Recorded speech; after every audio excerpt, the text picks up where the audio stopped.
अस्सलाम वालेकुम मेरी प्यारी यूट्यूब फैमिली, कैसे हैं आप लोग। उम्मीद है बिल्कुल ठीक ठाक होंगे और बहुत मज़े में होंगे। और आज मैं बना रही हूँ आप लोगों के लिए बहुत ही मज़े का टिंडे गोश्त। वैसे तो बच्चे इसे शौक़ से नहीं खाते, लेकिन यकीन माने ये वाले टिंडे गोश्त खा के वो लोग उंगलियाँ चाटते रह जाएंगे और रोज़ाना इसी की फरमाइश की जाएगी। तो चलिए हम बनाना इसे स्टार्ट करते हैं। सबसे पहले 2 चम्मच भर के ऑयल के डाल दें ताकि उसका कलर अच्छा सा आए और सालन के ऊपर जो तरी आती है वो भी अच्छी सी आए। अब जो है हमने उसके अंदर 2 अदद नॉर्मल साइज़ के प्याज मैंने खाने के लिए जिस तरह हम नॉर्मल जो है कट करते हैं उसी तरह कट करके और उसको अच्छे से मैंने उनको फ्राई कर लिया। जो ही प्याज फ्राई हुए तो उसके बाद मैंने उसके साथ क्या किया तो ये मैं आपको साथ में बताती हूँ। और उसके साथ साथ आप लोग जो है अगर मेरे चैनल पे नए हैं तो प्लीज़ इसे ज़रूर सब्सक्राइब कर लें और साथ में बेल आइकन भी ज़रूर प्रेस कर दें ताकि मेरी हर नई आने वाली वीडियो आप लोग इसी तरह मज़े ले लेकर देखते जाएं। तो चलिए, यहाँ तो बन रही है खूब मज़ेदार सा जो है सालन बन रहा है। और उसके अंदर मैंने जो पहले डाला वो था लहसुन अदरक। पहले तो मैंने प्याज फ्राई किया था, 2 अदद मीडियम साइज़ के प्याज। उसके अंदर मैंने 2 चम्मच भर के जो है तो मैंने लहसुन अदरक का पेस्ट भी फ्रोज़न था मेरे पास, वही मैंने ऐड कर दिया। और अब इसमें मैंने 3 अदद टमाटर जो है डाल दिए और अब मैं इनको थोड़ा सा वो कर दूंगी ताकि ये अच्छे से मतलब नरम हो जाएं और उसके बाद ये बिल्कुल मतलब प्रॉपर फ्राई हो कर सकूं मैं इनको। तो चलिए, अभी हमने इसमें कोई भी मसाला ऐड नहीं किया। तो चलिए, हमारा मसाला मतलब प्याज टमाटर और अदरक लहसुन का जो मसाला बनना था वो बिल्कुल तैयार है। तो ये जो है अब हमारी आज सब्ज़ी बन रही है बहुत मज़े की। बच्चे भी इसे शौक़ से खाते हैं और बुज़ुर्ग तो खैर बहुत ही शौक़ से खाते हैं। और हस्बैंड्स की तो क्या बात, वो तो देख के ही बिल्कुल खुश हो जाते हैं। और फिर उसके बाद मैंने इसके अंदर तकरीबन आधा किलो गोश्त जो है ऐड कर दिया। बीफ था मेरे पास और उसी को मैंने इसमें ऐड किया। खूब अच्छे से भुनाई शुरू कर दी।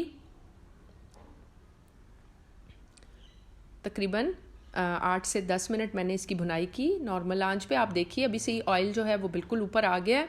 इसका मतलब है हमारा प्याज टमाटर है वो बिल्कुल परफेक्ट जो है कुक हो चुका है, फ्राई भी हो चुका है और बिल्कुल सेट है। अब जो है मैं इसको आगे इसके साथ क्या करने वाली हूँ, काफ़ी हद तक मैंने इसको मतलब वो कर दिया है। इसको अब मैंने आपको बताया 8 से 10 मिनट इसको फ्राई करना है इसी के अंदर, ताकि जो गोश्त के अंदर जो हल्की सी जो स्मेल होती है वो भी ख़त्म हो जाए।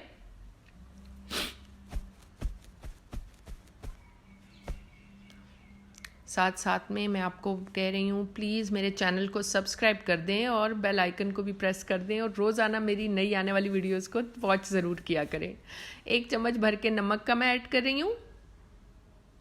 अब मैं इसके अंदर मसाले ऐड कर रही हूँ ना, पहले मैंने नहीं किए थे। थोड़ा इसी तरीके से हम थोड़ा इसको चेंज करके बनाएंगे तो ये बहुत मज़े का बनता है। 1.5 चम्मच जो है कश्मीरी लाल मिर्च, अगर आपकी तेज़ वाली है तो आप फिर 1 चम्मच ही इस्तेमाल करें। मेरी थोड़ी कम तेज़ वाली है तो दैट्स वाई मैंने 1.5 स्पून जो है मैंने डाल दिया। अब जो है तकरीबन 1.5 स्पून खुश्क धनिए का मैंने ऐड कर दिया। मैं खुद ही इसको लाके बाज़ार से लाके इसको पीस कर जो है उसमें ब्लेंडर में और फिर मैं इसको इस्तेमाल करती हूँ खुश्क धनिए को। अब ये मैंने हल्दी ऐड की, ये हाफ़ जो है टीस्पून ऐड करते हैं हम लोग, ताकि हमारी बॉडी के अंदर अगर कोई टूट फूट हो, कोई मुरम्मत होनी हो तो वो हल्दी इसको अच्छे से ये काम कर दे, बजाय इसके कि हम बीमार पड़ें। खुश्क धनिया जो है बच्चों के लिए वो बहुत ही मुफीद है। बच्चों के जहन को, हाफ़ज़े को उनके तेज़ करता है। पढ़ाई में बेहतरीन हो जाएंगे बच्चे इंशाल्लाह हमारे, और हम भी। और जिनका ऑफिस का जहनी काम है वो भी अगर ये खुश्क धनिया जो है खाने में थोड़ी नॉर्मल मिकदार से थोड़ा सा अगर बढ़ा दें तो बहुत अच्छे रिज़ल्ट्स आते हैं। तकरीबन 1 से 1.5 माह में जहन और हाफ़ज़ा बेहतरीन हो जाता है, बजाय इसके कि हम लोग ये फ़ास्ट फूड हर वक्त इस्तेमाल करें। उससे जो है ना तो ये सब्ज़ियाँ और इस तरह से ना सब्ज़ियों को देसी तरीके से पका लेना और इसको रोटी के साथ खाना ये बहुत मुफीद है हमारी सेहत के लिए। तो चलिए हमारा गोश्त अच्छे से फ्राई हो गया। ये देखिए गोश्त की अब ये शक्ल बन गई है। मैंने जो है तो कुकर में ही इस गोश्त को गला लिया था। तकरीबन मैंने 18 मिनट दिए थे और बीफ जो है हमारा 18 से 20 मिनट में सीटी आने के बाद कुकर में बेहतरीन जो है गल गया। और प्याज टमाटर भी आप देखिए कितने अच्छे से मैश हो चुके हैं और बहुत ही मज़ेदार सी खुशबू आ रही है पूरे घर में। बावजूद इसके कि मैंने कोई भी ऐसा मसाला मतलब बाहर का इस्तेमाल नहीं किया, कोई भी जो है बाज़ारी मसालों से मैं थोड़ा घबराती हूँ। मैं कोशिश करती हूँ घर ही में तमाम मसाले बना लूँ। मेरे चैनल पे बहुत अच्छे अच्छे ये बिरयानी मसाला, निहारी मसाला और इसके अलावा जो है तो ये गरम मसाला वगैरह की और मज़ीद कई मसालों की रेसिपीज़ मौजूद हैं, आप विज़िट कर सकते हैं।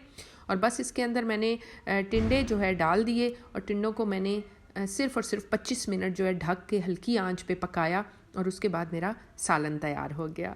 बहुत ही मज़े का था, बहुत यमी था। आप लोग भी इसको ज़रूर बनाइएगा और फिर मुझे अपनी दुआओं में ज़रूर याद रखिएगा। आप लोग यकीन माने इतने मज़े का खाना बना। और टिंडों में कोई पानी आपने एक्स्ट्रा ऐड नहीं करना, जबकि गोश्त गलाते हुए आपने तकरीबन 1 गिलास पूरा और 1 हाफ़ गिलास 1.5 गिलास आपने ज़रूर पानी ऐड करना है, ठीक है। गोश्त गलाते हुए 1.5 गिलास पानी, फिर उसको हमने खुश्क कर लेना है। और टिंडे गलाते हुए कोई पानी ऐड नहीं करना। इसको हमने सिंपल आग पे ढक के, चूल्हे पे ढक के देगची को और फिर हमने गला लेना है। तो इस तरीके से अब मुझे लगा कि ये, और बस अब मैंने इसको फ्राई करना शुरू कर दिया। बहुत लजीज, बहुत ही टेस्टी और बहुत ही हेल्दी खाना है ये। और बन के जब तैयार हुआ, साथ में गरम गरम जो है घर की रोटियां, उसकी तो क्या ही बात है। चलिए फिर इसी तरह की रेसिपीज़ के साथ बार बार मिलेंगे। अल्लाह हाफिज़।